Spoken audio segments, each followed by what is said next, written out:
1,450 kilometers. That's how far the Kheibar Shekan ballistic missile can travel. Not to an air base. Not to a port facility.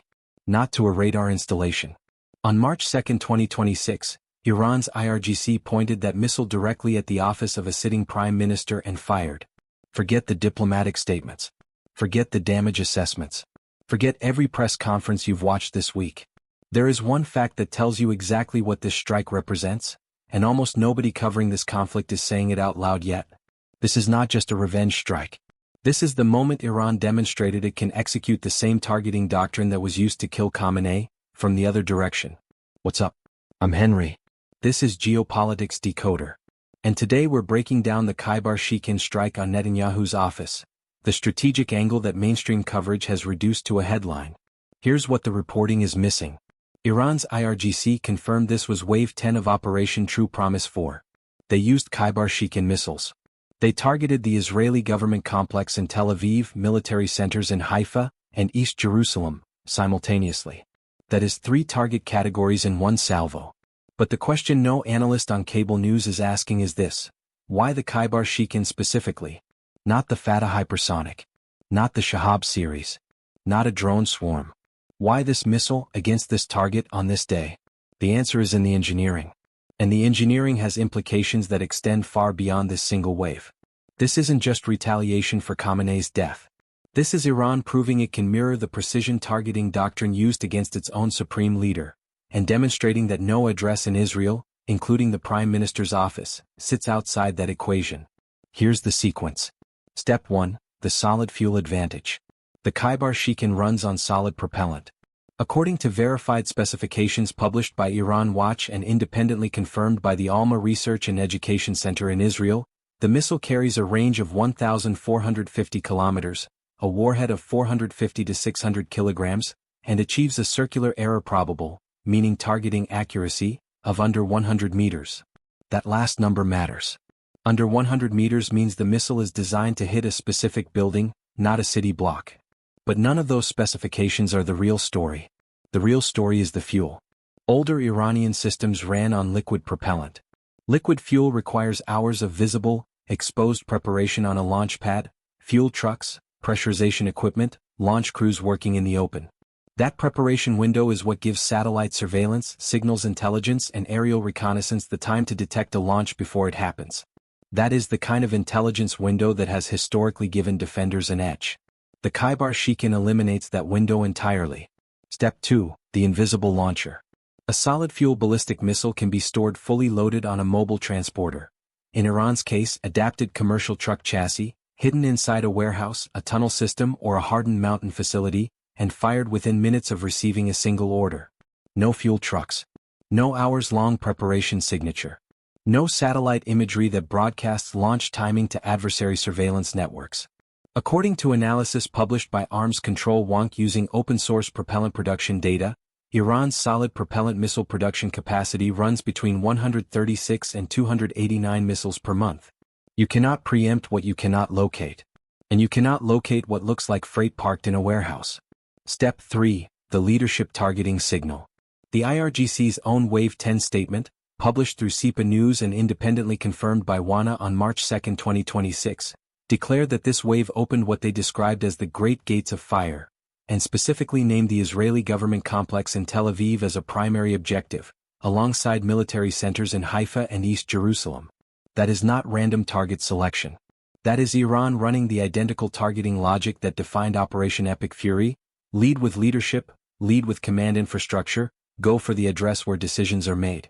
Now stop and think about what that sequencing means. Iran did not fire its most capable solid-fuel precision missiles at a power grid. It did not fire at a water treatment facility. It named a government office and fired a weapon that cannot be detected on a launch pad, travels 1,450 kilometers, and lands within 100 meters of a coordinate. That's not opportunistic. That's doctrine mirroring. And now here's where the math gets uncomfortable. The Kheibar Shekan costs an estimated $1 to $2 million per unit to produce. That figure derives from a Jerusalem Post analysis of Iranian ballistic missile production economics, applied to comparable solid-fuel medium-range systems.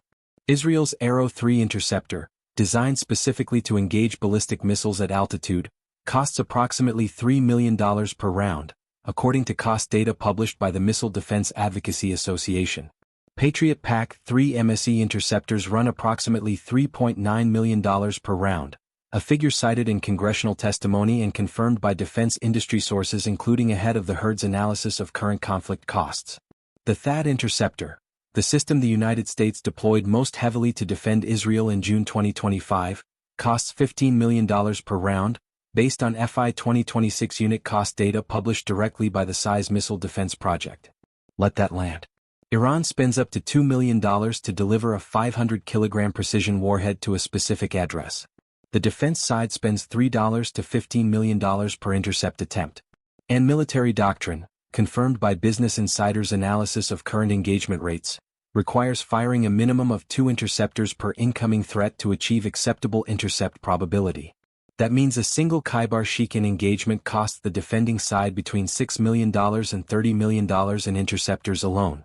To stop a weapon that cost $2 million to build and nothing to conceal. That asymmetry is not new. But after Wave 10, it compounds a stockpile problem that was already in critical territory before this war started. A January 2026 SIZE report, the Center for Strategic and International Studies, a nonpartisan defense policy institution in Washington, not a fringe outlet, published verified procurement data from DoD's own P-21 budget exhibit showing the United States had received a total of 534 THAAD interceptors. That is the complete delivered inventory across all theaters, all batteries, all global commitments. During the June 2025 12-day war, the United States fired between 100 and 150 THAAD interceptors, confirmed by both the Wall Street Journal and SIZE analysis. By the most conservative estimate, that consumed roughly 20% of the entire global THAAD stockpile in less than 2 weeks. By the higher figure, it was closer to 47%. According to the same SIZE report, the last THAAD interceptor delivery to U.S. inventory occurred in July 2023. The next scheduled delivery pipeline does not begin until April 2027. That is not a rounding error.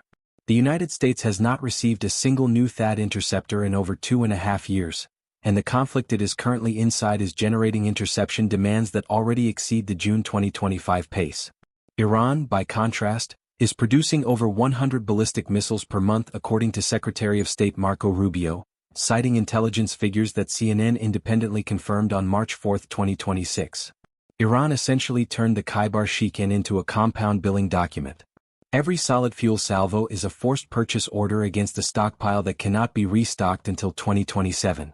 And unlike the liquid fuel predecessors that advertise their launch through hours of visible preparation, these invoices arrive without warning.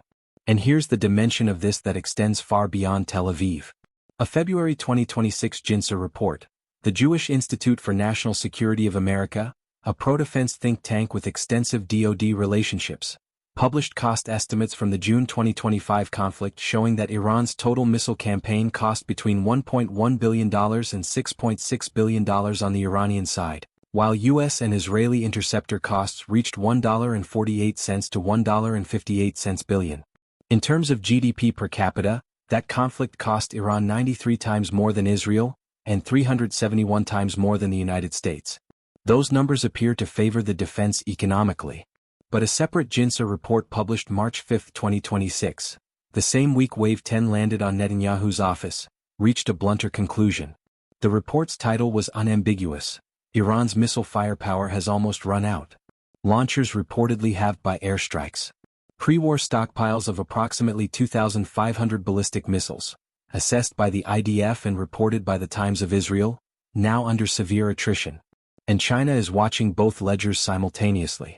Every THAAD interceptor consumed defending Tel Aviv is one that cannot be positioned on a destroyer in the South China Sea. Every Arrow 3 fired over Jerusalem is $3 million unavailable for the Indo-Pacific deterrence calculation. The depletion accumulating in real time is not just an Israeli or American problem. It is a global strategic solvency problem, and Beijing's planners are doing the arithmetic. Now, I want to be honest with you about what we don't know, because that matters too. We do not have Israeli military confirmation of direct damage to Netanyahu's office building. Xinhua correspondents in Jerusalem on March 2 reported that local residents saw no visible signs of missile impact in the area of the Prime Minister's office. Netanyahu appeared publicly hours after the IRGC's statement claiming his fate was unclear, a public appearance independently confirmed by India Today. Israel has not acknowledged a direct hit on the Prime Minister's building. The IRGC's targeting claims during active combat operations carry a documented history of overclaiming precision results. We don't yet have independent satellite imagery confirming a direct strike on the government complex as described. The Pentagon has not issued a battle damage assessment on Wave 10 targets. But what we do know, the Kheibar Shekan's verified specifications from Iran Watch, the interceptor cost data published by Size and Jinsa, the production rate figures cited on the record by Secretary Rubio, that data is public. It comes from DoD procurement exhibits, published think tank analysis, congressional testimony, and manufacturer records. None of those numbers have been disputed. The defense architecture that the United States and Israel built across 3 decades rested on an implicit promise. The promise that layered missile defense, THAAD, Arrow, Patriot, David, Sling, could absorb any Iranian salvo and protect the core. That the cost of precision targeting a world leader's office from 1,450 kilometers away would be prohibitive for any adversary. Wave 10 tests that promise against a missile that costs $2 million, launches without a detectable signature, and arrives within 100 meters of its coordinate. The defensive response costs between $6 and $30 million per engagement, drawn from a THAAD stockpile that received its last delivery in July 2023 and will not receive the next until April 2027. Iran says the waves continue. Size data says the replacement interceptors are over a year away. Those two timelines do not live in the same universe.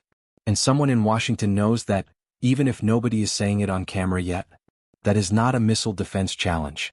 That is a compounding liability with a fixed replenishment date. And compounding liabilities do not negotiate. This is Geopolitics Decoder. If this breakdown helped you understand something the mainstream coverage isn't explaining, share it. Send it to someone who needs to see it. Subscribe if you're not already. I'm Henry. I'll see you in the next one.